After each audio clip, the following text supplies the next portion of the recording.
Welcome to Audit the Audit, where we sort out the who and what and the right and wrong of police interactions. This episode covers identifications, casino security, and bicycle laws, and is brought to us by Justin Mills' channel and the Psycholists channel. Be sure to check out the description below and give them the credit that they deserve. This will be another double feature episode, so be sure to stick around for our coverage of both of today's interactions. On February 21st, 2014, Justin Mills had been playing blackjack at the Maryland Live Casino in Anne Arundel County, Maryland, when he left the blackjack table to use the restroom. After he left the restroom, he was approached by the casino's security shift manager, Christopher Coulter, and at least two other casino security guards, who suspected that Mr. Mills was, as they say, counting cards. The security guards told Mr. Mills to, quote, come with them, but Mr. Mills ignored them and attempted to walk towards the exit. Mr. Coulter stepped in front of Mr. Mills, and when Mr. Mills declined again to, quote unquote, go with the security guards, telling them that he wanted to leave the casino, Mr. Coulter grabbed Mr. Mills by the arm, bent it behind his back, and forcibly escorted him to a security holding room, where the casino staff demanded that Mr. Mills provide identification. Mr. Mills refused and instead asked to leave, but he was told that he would not be allowed to leave without providing identification. When Mr. Mills once again refused to provide his identification, the staff called Officer Douglas Bilter and Officer Kyle Shapalo of the Anne Arundel County Police Department, who were employed by the casino part-time, to assist. The interaction that followed was captured by casino surveillance video and an audio recording initiated by Mr. Mills once the officers arrived. What's going on, man? I don't know. I didn't do anything illegal. Okay. I let him know that I just like to leave. I haven't done anything illegal. He just brought me back here. Okay. He said, no, you got to come with me. You don't have a choice. I'm like, no, actually, you guys, if you want to, doing something illegal, for example, is if you've been trespassed somewhere and have been told you're not allowed to return, you come back and you trespass. I've never have had any issues. Do you want me to explain it to you, what he's trying to tell you? Yeah.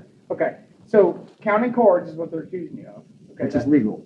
That is... It's legal. Okay, that it might be legal in your mind. Unfortunately, it's not here because there's ordinances against that. Okay? So at that point, you're in a private establishment where you're required to show ID to get in. It's a state establishment. So they're now asking you for your ID. That way they can ban you from coming back here. They need that ID. Okay? You can't leave here unless we ID who you are.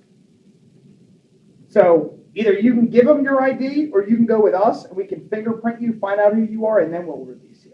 But it's going to be a lot easier if you give it to them. You'll be out of here in a minute as opposed to going with us, which could take 2 or 3 hours. So you tell me what you want to do.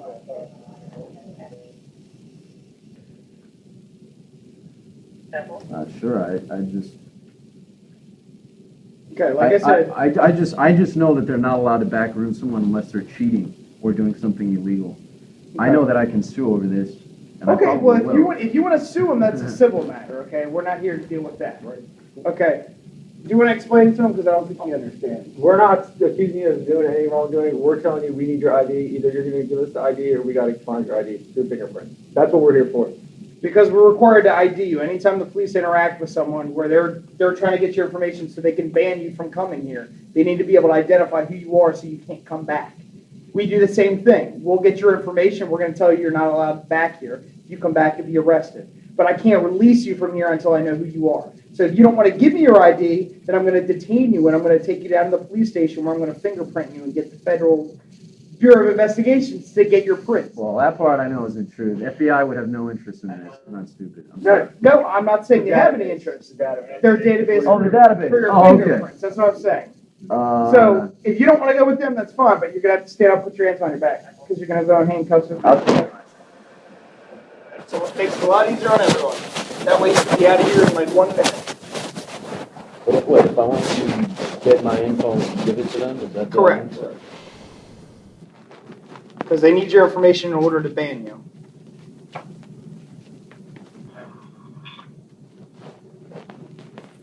Thank you very much.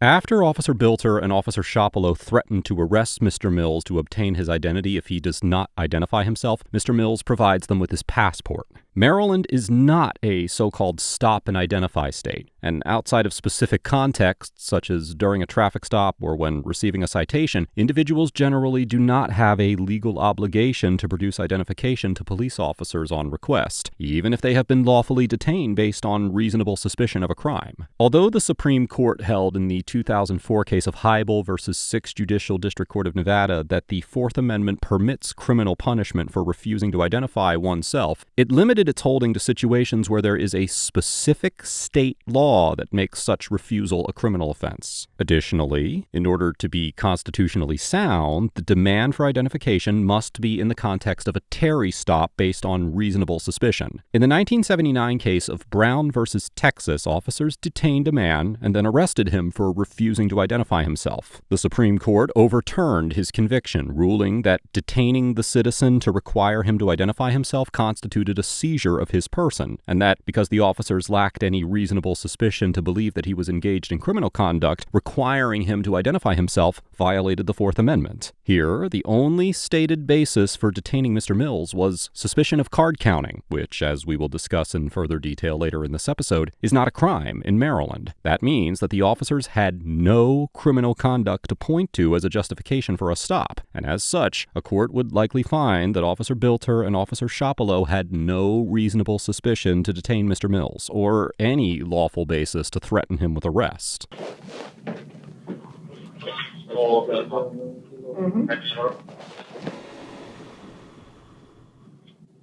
And like I mentioned, you're obviously not welcome back here, okay?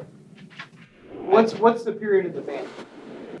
So you'll get a 7-day eviction starting today, and in about a week you'll get a letter from the casino which states what your final term of ban will be. So the casino can determine at that point whether they'll let you back in 7 days. They'll determine whether they're going to make it a month, or they're going to determine if you're banned indefinitely. Okay, so you'll get a letter from the casino. Before you get that letter, you can't come back here. Now I just have one question for you guys. Okay. Is the casino staff allowed to detain someone and backroom them if they haven't done anything illegal? They have reasons to believe you are, and you're in a private establishment. I mean, there's a lot of case law on this. There's been a lot of cases in Las Vegas that maybe Maryland hasn't, gotten a lot of these cases. I don't know what the laws in Vegas are. I know the laws in this state. I know that you need to be doing something illegal like cheating or stealing or something in here to get back to legally be able to get back room, or else it's an unlawful detainment, right? Okay. Can you get detained? If you feel like your rights were violated, you have every means to sue. I was physically brought back here. I didn't come back here voluntarily. Okay. I told them I wanted. Any altercations, they have state-of-the-art surveillance. I'm sure you're aware of that. So if you need to summons those videotapes, if you want to take them to court and sue them, you have that right. Okay. And if you want, I can get the information that you'll need to take the casino to court. I mean, okay, but now, do you guys... This is the guy in charge tonight, so if you want me to get his card, I'm sure he has one he'll give you. Yeah, I'll get it. If you have any questions, you can call him or talk to your lawyer or whatever you want to do. Well, as far as you guys know, are they allowed, does it make any sense? Different rules as far as this is concerned. We're here for criminal issues. Right. As far as the casino is concerned, that's what these gentlemen are here to do. Okay, they're with the gaming commission and the head of security here. I just thought you guys might know specifically. Is the place allowed to detain you if you haven't done anything illegal? If they believe you have, unfortunately, you don't think you have, but no, they didn't believe anything. They knew exactly what they thought I was doing, which was something legal.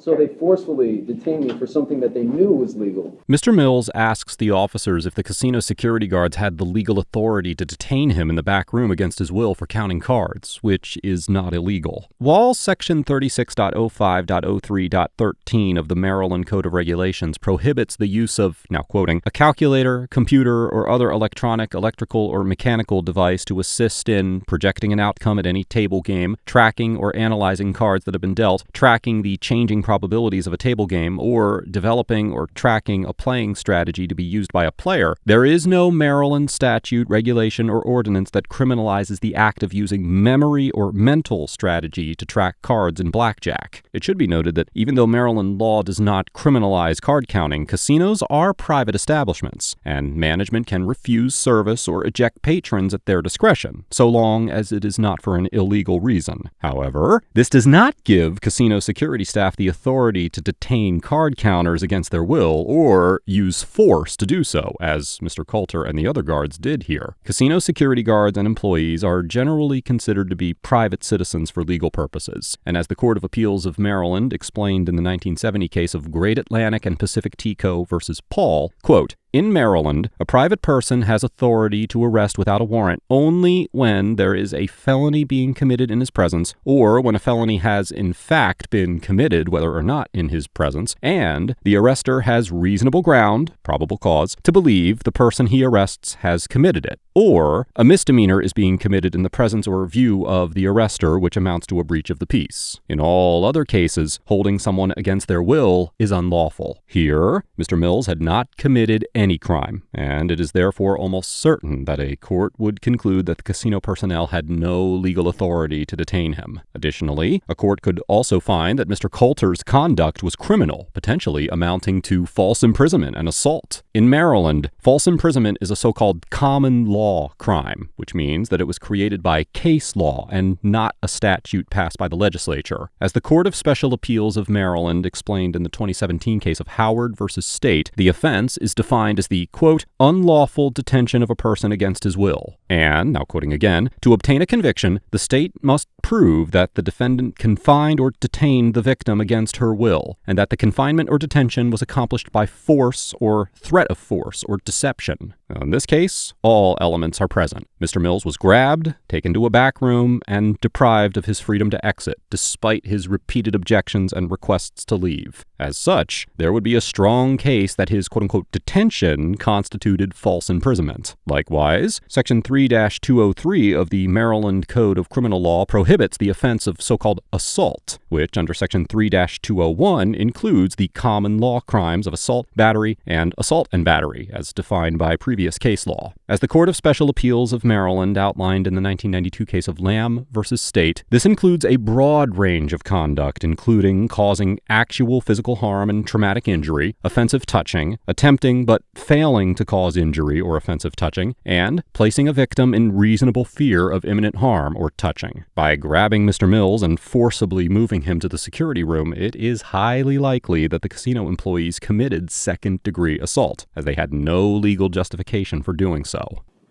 So, I don't think you understand how it is. It's very simple. oh, yeah. It's a public place, and we suspect you're an advantage player, so we have the right to tell the people you're not welcome here. You have the right to forcibly bring me We back have the here. right to say to the people that you're not welcome here. That's it. Yeah, yes. That's it. That's So it. it's right on there. That's it. It's very Isn't simple it? as that. It's No, it just says where you were born at. Silver Spring, Maryland. Hi, Mr. Mills. I'm Chris Coulter. I'm the security manager here. As a consequence of the action, your permission to be on this premises in the Maryland Life Casino is hereby revoked. Any expressed or implied invitation by the owner or occupant of this land is specifically denied. You're being asked to leave the property immediately following this eviction process. You also forfeit any or all winnings and amenities while this eviction remains in effect, including means if you come on the property within the 7 days you win, you Well, I need can't. to cash out my chips. What's that? I need to cash in my chips that I have. Okay. You won't be able to. So I can't let you back. I can't let you back on the floor. Okay. Well, can someone else cash in my chips? Someone you guys can. can't. No, we can't. But someone else for you can. You can't steal my money. You have to be Someone can cash them in for you. before I leave. Do you have any your Yeah, friends yeah. here? No, I came here by myself. You gonna ask a random stranger to do it, or what?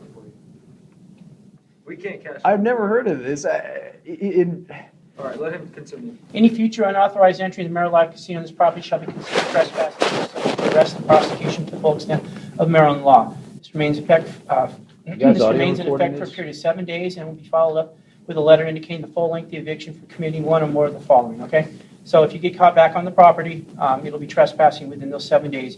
You'll get a letter in the mail sometime within those 7 days saying where 7 days is sufficient. They'll give you a 2-month, 3-month, 5-month. I don't know what that decision will be made by the GM. So I need you to go ahead and sign this saying that you understand that I explained this to you. Go ahead and read it. I'm fine with that. You'll get a copy of that, correct? Yeah, I'll give him a copy once he signs it. And here's your passport, and there's my card. The casino's address is on my card. Are you guys audio recording? You don't do that? Unless you have an audio recorder. Not a good one anyway. Yeah, okay. It's all right. As long as, you guys can remember what was said here today. All right, what day is it? Today's the 21st. The 21st. So what he's saying about your chips is, they're your chips, we're not taking your chips. Oh, I need You to just cash can't- them in. You can't cash them in right now. Well, can someone else cash it in? If you can This find is all the someone money that I can cash had. them in for you. This is all the money I had with me. They can't just steal my money. This is my money. You're right, and the money's still in your pocket, it's just in Those chip chips still form. have value. You got a phone? Why wouldn't I be Where able are you to? from? Are you from around here? Yeah, I'm from Silver Spring, Spring. and I'm okay. I know Maryland has the same laws around gaming as Vegas, for the most part. If anything, Vegas is Okay. stricter. They Again, always. you're talking about Vegas. We're not here to talk about Vegas. I've never been to Vegas. I don't know Vegas law, so I can't advise you on that. Okay, so stop asking about Vegas. We don't know. Okay, I'm just we saying. can go based on what Maryland law I thought it states because made I'm a Maryland sense. police officer, Well, not a Vegas police officer. I don't know why security couldn't cash in my chips then and bring the cash back. Because then you could accuse them of stealing your money, which we don't want to do because you're already trying to accuse them of doing illegal things, right? So why would we let you try and accuse them of more things? You see what I'm going with this? If you want to play tough ball, then that's fine. We're not going to let you cash in your chips, okay? So unfortunately, that's how it's going to be. We're not stealing your money, but we're obviously not going to take your money and cash them because then you're going to sit here and tell us that we stole your money. You've already tried to accuse us of illegally detaining Not you. Since you're a lawyer and Not all you that. guys. Okay. I'm accusing the staff of the And casino. and you might, hence why we're not going to deal with the chip issue because I'm not going to have you trying to accuse them of something else, okay? So we're going to minimize that. Within your 7 days, I'm sure when you come back, whenever your eviction's up, you can cash your chips. If you want to call the general manager, whoever's above him, you have his card. If you want to call them and they can make arrangements with you to come by tomorrow or something like that, as long as you have their permission to come by here, you might be able to come by tomorrow and cash them out, right? Maybe something like that. If they talk to them and say, hey, I just need to cash out my chips, whatever. They might say, okay, come by, we'll meet you at the front door and we'll take you to cash them, okay? Unfortunately, we're not going to do that right now. Okay, I'll have someone else cash it then. Okay, and that's totally fine. All right. But in the 7 days until you hear a notice, just don't come back to the casino, okay? Unless you speak with someone that works at the casino that's give you permission to come back. If you get that permission to come back, make sure they call the security desk and let the people in the security know. Sometimes there's a disconnect, and I don't want any issues if you're allowed to come back in, okay? Okay? So if you talk to someone that's higher up than him in the casino and they say you can come back, whenever you come in the front door, tell the security officer, hey, I was banned, but I had permission to come back from so-and-so, so they can verify that before you come in. Okay? That sound fair? All right. Okay. Now, if I need to follow up with anyone, do you guys would like this? Who do you want to follow up with? No, I'm saying if someone needs to contact you in the future just to get like a statement or something. If you have like a card. Yeah, I'll give you my card. Okay, thanks. Yep. If you have any questions, you can call me right there. If your lawyer wants to call me, my phone number's on the bottom. Okay? Thanks. All right, right out this way. After being quote-unquote evicted from the casino, Mr. Mills later received a letter permanently banning him from the casino, and he was never able to cash in his chips personally. On February 20th, 2015, Mr. Mills filed a federal lawsuit against a variety of defendants, including the casino, Mr. Coulter, Anne Arundel County, and Officers Bilter and Shapalo. On July 10th, 2017, after several years of litigation, the court issued a ruling granting Mr. Mills summary judgment on his civil false imprisonment claim and denying Officer Bilter and Officer Shapalo qualified immunity. And less than 2 months later, on August 23, 2017, the case was dismissed after the parties reached an undisclosed settlement agreement. Overall, the Anne Arundel officers get an F for detaining Mr. Mills without reasonable suspicion, demonstrating a total lack of knowledge about the laws, or lack thereof, regarding card counting, and for abusing their authority in what appears to be an attempt to help their secondary employer. Not only were the officers operating under the assumption that counting cards was somehow illegal, but they also suggested that the Maryland Live Casino was within their authority as a private establishment to detain and identify Mr. Mills, which is utterly false. It is clear from the footage that the officers were operating in the best interest of the casino that they were also employed by.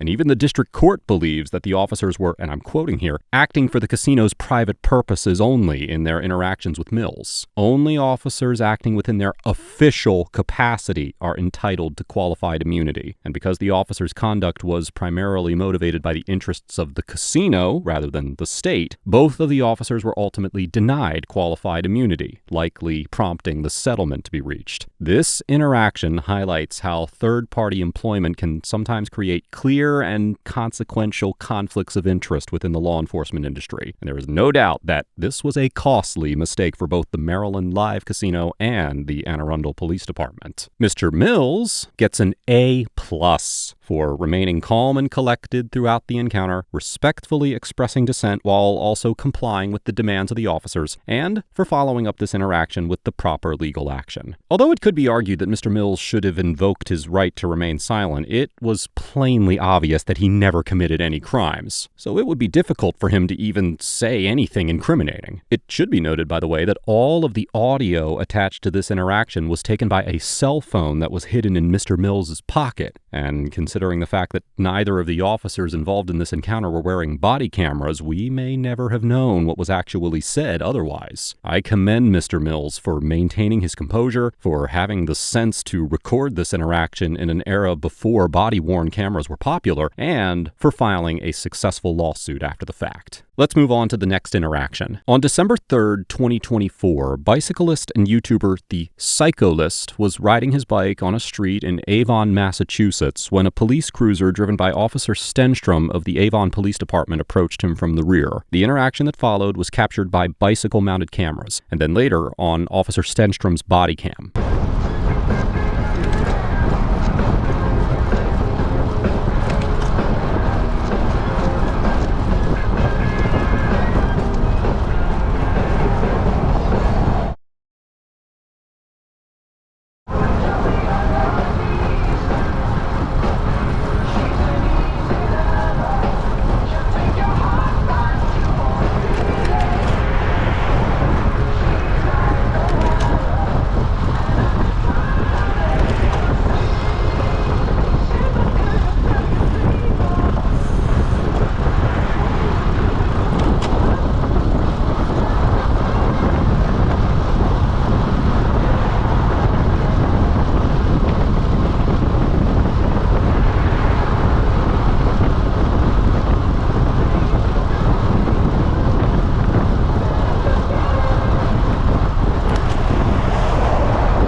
Listen.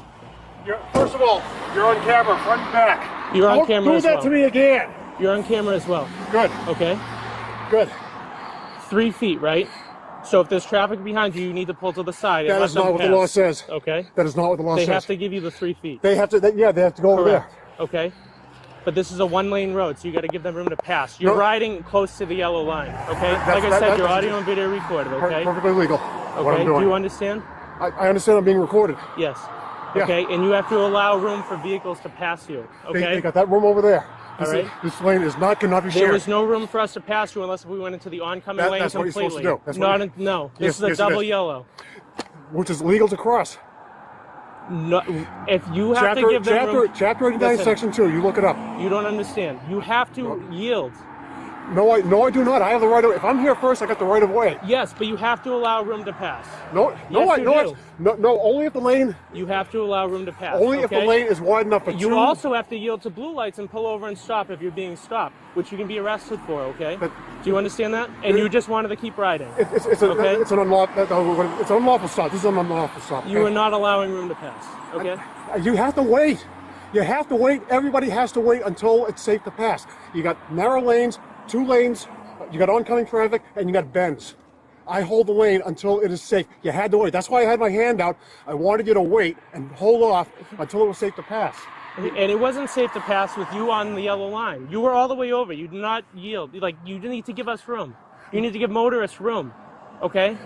It's not safe for you. I don't want to see you get clipped by somebody. Why would I get clipped by somebody? If you're riding over close to the yellow line and then somebody tries to pass you. I don't want them to at that point. That's the problem. I don't want them to. That's why I was where I was. Okay, and you didn't need to be over there. But I can take up any position in the lane. Coming to an intersection. No, anywhere. I can That's incorrect. I can do it anywhere. That's incorrect. No, it is not. No, it is not. I've had this argument with I've had this argument with state police, and I've had it. I don't know why you want to argue. Just pull over, yield, come to the side. I wanted to. You were taking the whole lane in the middle. You weren't even close to the side. You were all the way over to the yellow line. Probably because I was coming around the bend. Yeah, I'll come out to the middle. It was the whole way from when we were behind you. I'll check my video on that. Good. Check the video. Okay. Ours is all video and audio and video recorded too. Okay. Great. Okay. You understand? Allow room for motorists to pass you. Okay, because you're going to start issues with people if not. Okay. I am allowed to be in the middle of the lane. Look it up in the driver's manual. Huh? Look it up in the driver's manual. I know the manual. Okay? I'm certified on the bicycle as well. Really? Okay? You need to allow room for vehicles to pass. That's what they have that over there for. And there's no 2 lanes here. There was even a bike lane up there. When we were behind you, coming off Harrison Boulevard, there's a bike lane on the right. If there's a bike lane, you're supposed to utilize it. No, I am not. That is definitely not in the law. You look that up. It's a lane specially for you. It is not the law. I don't have to use it. Massachusetts does not mandate bike lane usage. Look it up. They do not mandate bike lane usage. They do not mandate bike lane usage. They don't mandate shoulder usage. And they don't have an as far right as possible law, like the other states do.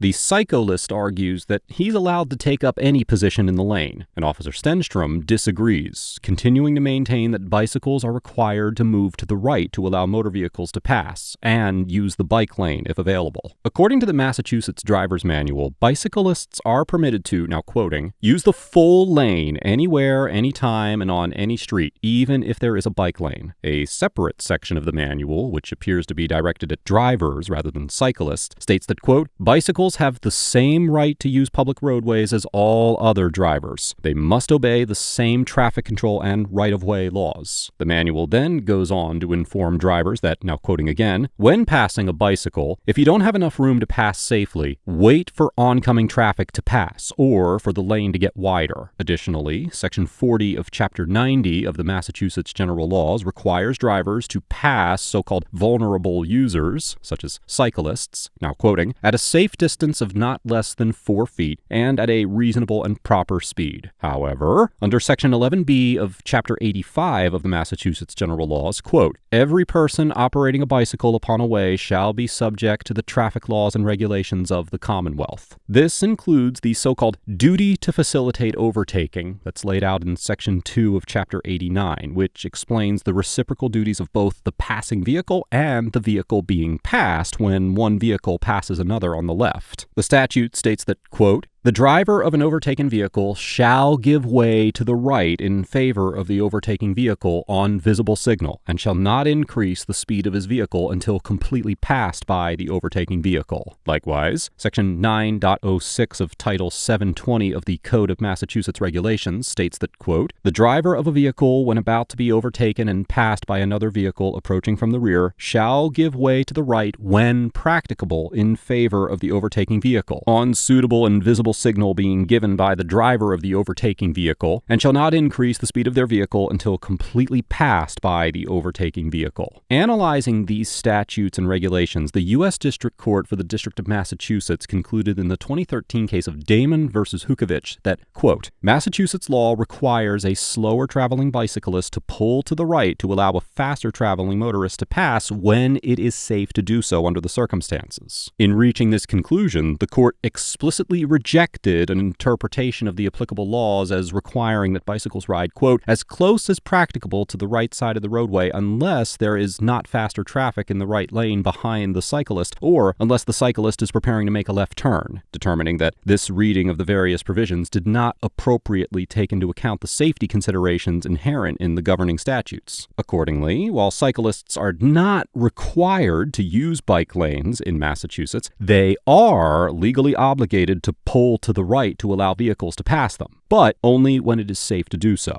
There, why not just utilize it? See, now you're suggesting, okay? No, I'm just saying, why not just use it? I'm not trying to argue. I'm just saying, why not just use it so you can let some other vehicles? It's up to me.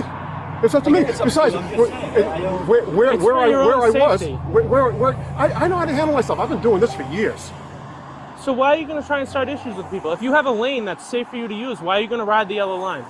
Because it's just not logical. It's not safe for you. It's almost like you're trying to start problems. It's legal. It's legal. You're a law enforcement officer. It's legal to do a lot of things. It doesn't mean it's smart, right? Stop pulling me over for unlawful reasons. Unlawful reasons. Unlawful reasons. You were causing a safety hazard. No, I was not. Yes, forcing vehicles to go into oncoming traffic when there's a whole lane. I do not force here. anybody to go into oncoming traffic. They Riding made that that decision yellow themselves, line. like you did. You decided to get into the oncoming lane when there was oncoming traffic. Riding tight to that yellow line is forcing motor No, vehicles it into the isn't. other lane. No, all I'm doing is. is forcing them to make a decision. They've got at least two choices. One good one, one bad one. You made the bad one. So what's the good one? To stay behind me Stay and wait behind until you? it's actually until you And go like 15 miles an hour? Yes. Yes? Yes. That's just ignorant. But it's the law. It's not. It's the law. Am I free to go? You're free to go. Okay, thank you very much. As long as you allow these vehicles to pass.